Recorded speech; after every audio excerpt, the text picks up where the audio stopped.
تو انہوں نے مجھے ایک قرآن پاک روزانہ قرآن، ہمارے قریبی رشتہ داروں میں سے ایک بزرگ تھے، عالم تھے، وہ کہنے لگے کہ میں جب اپنے حضرت سے بیعت ہوا تو انہوں نے مجھے ایک قرآن پاک روزانہ قرآن تلاوت کا حکم دیا۔ خود مجھے فرمانے لگے کہ اس وقت مجھے بیعت ہوئے 43 سال کا عرصہ گزر چکا، ان 43 سالوں میں ایک دن میری تلاوت قضا نہیں ہوئی۔ اگر یہ لوگ ایسے عمالنامے لے کر اللہ کے حضور پیش ہوں گے کہ 43 سال میں ایک دن بھی قرآن مجید کا ایک پارہ پڑھنا اس میں نافع نہیں ہوا، تو پھر سوچیں کہ ہم اس دن کیا کریں گے۔ کرنے والے آج کے دور میں بہت کچھ کر رہے ہیں۔ ہم نے تو دیکھا حفاظ کو بھی، رمضانی حافظ، بس رمضان آیا تو دن رات کر کے کچھ بھاگ دوڑ کر کے کچھ کر لیا، اور اس کے بعد ان میں اور عام نوجوان میں کوئی فرق نہیں۔ ہمارے قریبی تعلق والے ایک دوست ہیں، ان کی والدہ صاحبہ قرآن مجید کی حافظ ہیں۔ اللہ تعالیٰ کی شان، ان کو قرآن مجید اس طرح یاد ہے جس طرح کہ عام لوگوں کو سورہ فاتحہ یاد ہوتی ہے۔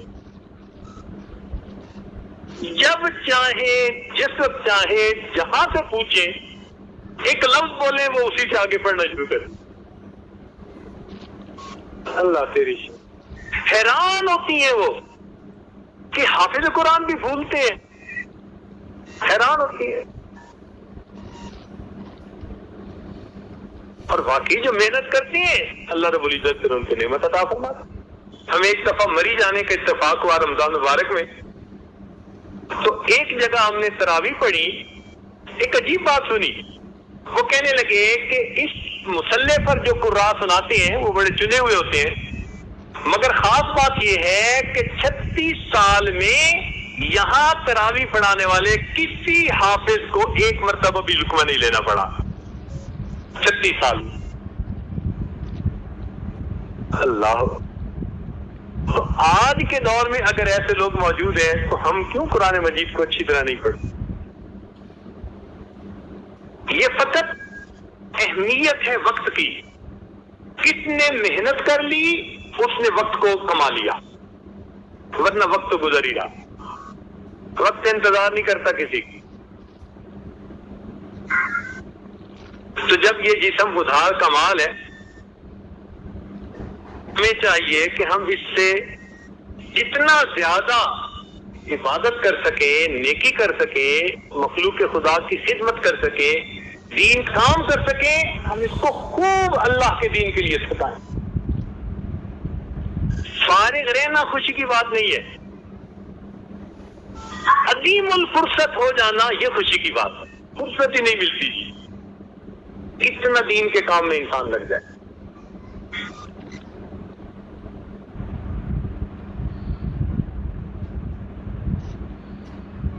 ایک صاحب چند دن پہلے ملنے کے لیے آئے، 16 سال سے صائم الدہر تھے،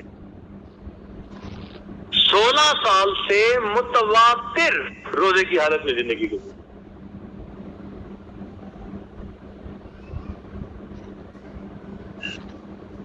اور ہمارے قاری صاحب جن کو ہمارے پاس دوستوں نے دیکھا ہوگا، اس سال اجازت بھی دی، خلافت بھی دی، چترال کے تھے۔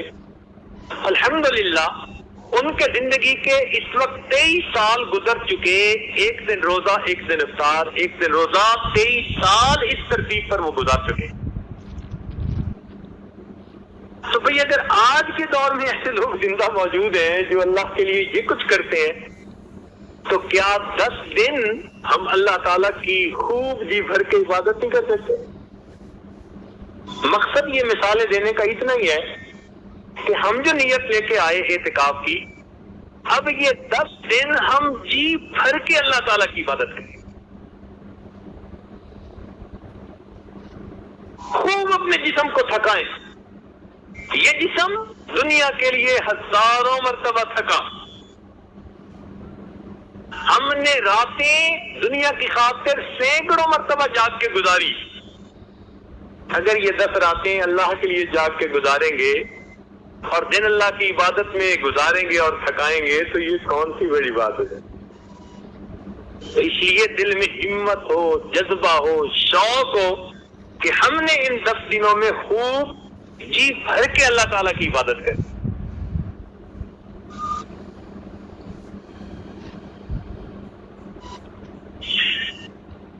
اور ان 10 دنوں کے وقت کی قدر کریں.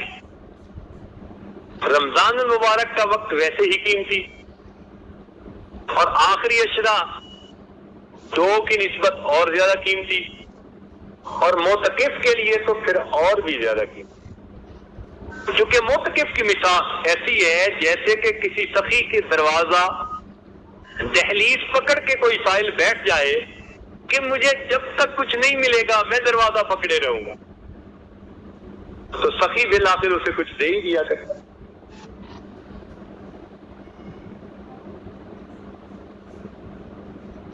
ہمارے مشائخ نے فرمایا الوقت من ذهب وفضہ، وقت جو ہے نا وہ سونے اور چاندی کی ڈلیوں کی مانند ہے.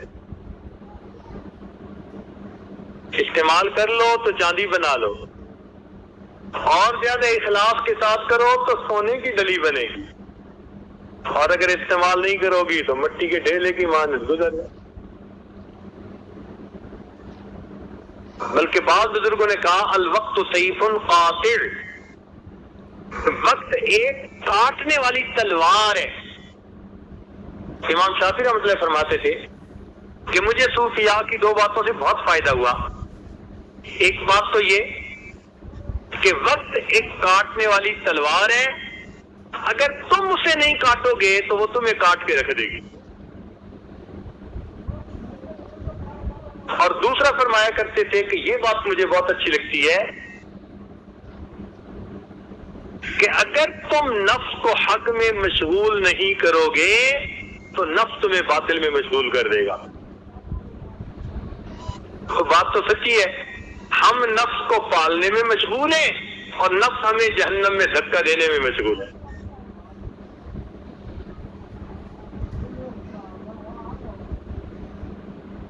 بہرحال جتنا بھی وقت ہے ہمارا وہ طے شدہ ہے. اے شمع تیری عمر طبعی ہے ایک رات، ہنس کے گزار دے یا کہ رو کر گزار. اس ہماری زندگی کے اوقات میں جو یاد الہی میں وقت گزر رہا ہے نا بھائی، یہ تو زندگی ہے اور باقی ساری کی ساری شرمندگی. ایک بڑے میاں سے کسی نے پوچھا کہ بڑے میاں عمر کتنی؟ کہنے لگے 15 سال. ان کا کیوں جوان بننے کا زیادہ ہی شوق ہے کہ 15 سال؟ کہنے لگے نہیں بھائی، جب سے توبہ کر کے اللہ سے سلوک کی ہے 15 سال گزرے ہیں، یہ میری زندگی ہے اور اس سے پہلے والی ساری شرمندگی. میری زیست کا حال کیا پوچھتے ہو، بڑھاپا نہ بچپن نہ میری جوانی، جو چند ساعتیں یاد دل بھر میں گزری وہی ساعتیں ہیں میری زندگانی. جو چند ساعتیں اللہ کی یاد میں گزر گئیں وہ میری زندگی ہے اور باقی ساری کی ساری شرمندگی.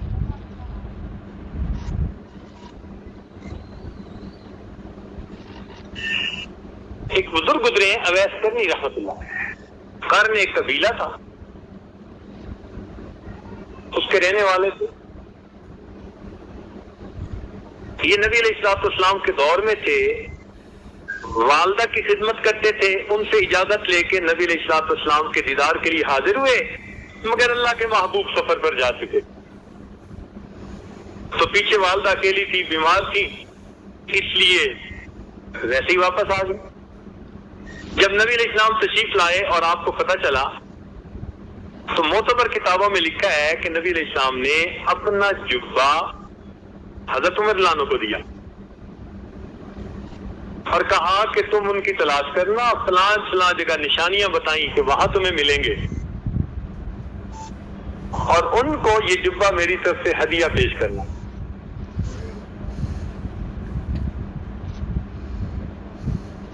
اور ان کو کہنا کہ وہ میری امت کی مغفرت کی دعا کریں۔ چنانچہ کچھ عرصے کے بعد نبی علیہ السلام کا وصال ہو گیا۔ تو بعد میں حضرت عمر رضی اللہ عنہ اور حضرت علی رضی اللہ عنہ یہ دونوں حضرات ان کی تلاش میں گئے، ان کو ایک جگہ پا لیا، ان کو جبہ بھی دیا، ان کو بتایا بھی صحیح۔ کتاب میں لکھا ہے کہ بس تھوڑی سی گفتگو آپس میں ہوئی تو اس کے بعد اویس کرنی رحمت اللہ علیہ نے کہا کہ آپ نے بھی آخرت کی تیاری کرنی ہوگی اور میں نے بھی آخرت کی تیاری کرنی ہے، اچھا پھر روز معاشر کو ملے۔ آپ نے بھی تیاری کرنی ہوگی، جیسے کل شادی کی تقریب ہے، آپ نے بھی تیاری کرنی ہوگی اور میں نے بھی تیاری کرنی ہے، اچھا روز معاشر ملا۔ ان کو رخصت کر دی۔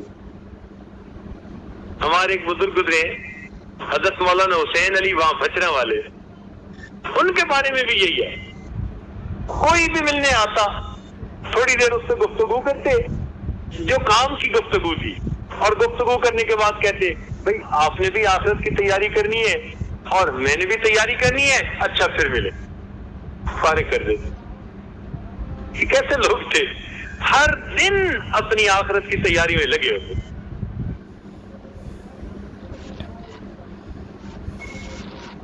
چنانچہ ایک آدمی نے رابعہ بصریہ سے دعا کروانی تھی، کسی پریشانی میں پھنسا ہوا تھا۔ وہ کہتے ہیں کہ میں فجر کے بعد گیا ملنے کے لیے تو وہ نفلیں پڑھ رہی، میں نے کہا زور کے بعد صحیح، پھر گیا تو نفلیں پڑھ رہی تھی، میں نے کہا عصر کے بعد صحیح، عصر کے بعد گیا تو تلاوت قرآن کر رہی تھی، تو مغرب کے بعد صحیح، تو پھر نفلیں پڑھ رہی تھی۔ کہنے لگے عشاء کے بعد، میں نے کہا عشاء کے بعد بھی انہوں نے نفل کی نیت باندھی، رکوع ہی نہیں کر رہی تھی، حتیٰ کہ اسی طرح انہوں نے پوری رات گزار دی۔ فجر کا وقت آ گیا تو فجر پڑھی، میں فجر پڑھ کے پھر جلدی گیا، تو کہنے لگے کہ فجر کے اشراق کے نوافل پڑھ کے نا تھوڑی دیر ان کی بیٹھے بیٹھے آنکھ لگ گئی، جب میں وہاں پہنچا تو میرے پاؤں کے آواز سے ان کی آنکھ کھلی، تو وہ ایسے اچانک اٹھ بیٹھی جیسے کوئی بڑا لیٹ ہو جاتے ہیں نا بندہ اور جانا ہوتا ہے کہیں، ایسے اٹھ بیٹھی اور دعا مانگنے لگی، اللہم انی اعوذ بک من عین لا تشبع من النوم، اے اللہ میں ایسی آنکھ سے تیری پناہ مانگتی ہوں جو نیند سے بھرتی نہیں ہے۔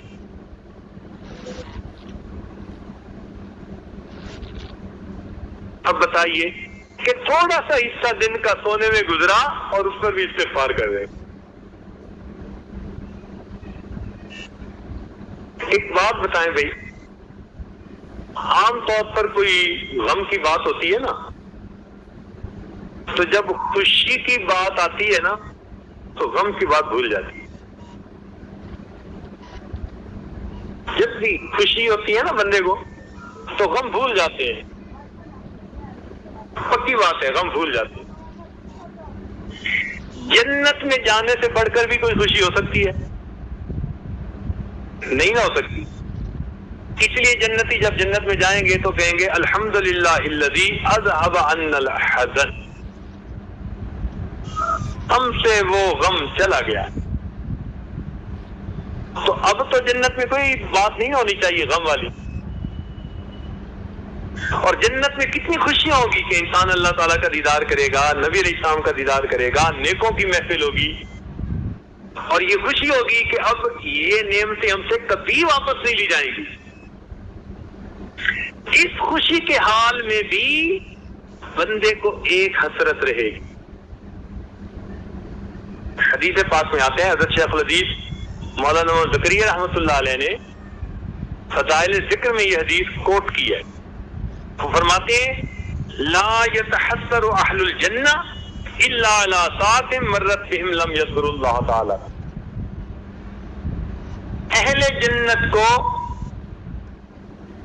کسی بات پر حسرت نہیں ہوگی سوائے ایک بات کے کہ وہ وقت جو انہوں نے دنیا میں اللہ کی یاد کے بغیر یعنی غفلت میں گزارا تھا، جنتیوں کو غفلت میں گزرے ہوئے اس وقت پر حسرت ہوا کرے کہ کاش ہم اس میں غفلت نہ کرتے تو آج ہمارے رتبے اتنے زیادہ بلند ہوتے۔ اب بتاؤ کہ جو حسرت جنت میں بھی جان نہ چھوڑے گی وہ کیسی بڑی حسرت ہوگی۔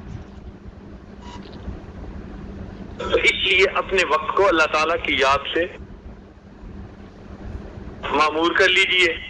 نبی علیہ السلام نے ارشاد فرمایا اغتنم خمس قبل خمس، 5 کو 5 سے غنیمت سمجھو۔ زندگی کو غنیمت سمجھو موت سے پہلے، فرصت کو غنیمت سمجھو مشغولی سے پہلے، جوانی کو غنیمت سمجھو بڑھاپے سے پہلے، مال کو غنیمت سمجھو فقر سے پہلے، اور صحت کو غنیمت سمجھو بیماری سے۔ ایک اور حدیث پاک میں نبی علیہ السلام نے فرمایا نعمتان، 2 نعمتیں ایسی ہیں کہ جن میں اکثر لوگ کوتاہی کر جاتے ہیں، الصحہ والفراغ، صحت اور فرصت، دونوں نعمتیں ہوتی ہیں، ان کی جو قدر کرنی چاہیے تو وہ قدر نہیں کرتے۔ حدیث پاک میں یہ مضمون ہے۔ تو ہمیں چاہیے کہ ہم اپنے وقت کی قدر کریں جو پروردگار نے ہمیں انعام کے طور پر عطا فرمایا۔ بس یہ 10 دن ہیں، ڈٹ کے محنت کر لیجئے، پھر اس کی برکتیں آپ کو دیکھیں آنکھوں سے محسوس ہوگی۔ کسی شاعر نے کہا نور میں ہو یا نار میں، نور میں ہو یا نار میں رہنا، ہر جگہ ذکر یار میں رہنا۔ نور میں ہو یا نار میں رہنا، ہر جگہ ذکر یار میں رہنا، چند جھونکے خزاں کے بس سہلو، پھر ہمیشہ بہار میں رہنا۔ بس یہ چند دن محنت کے گزاریں، پھر اس کی برکتیں آپ آنکھوں سے دیکھیں انشاءاللہ۔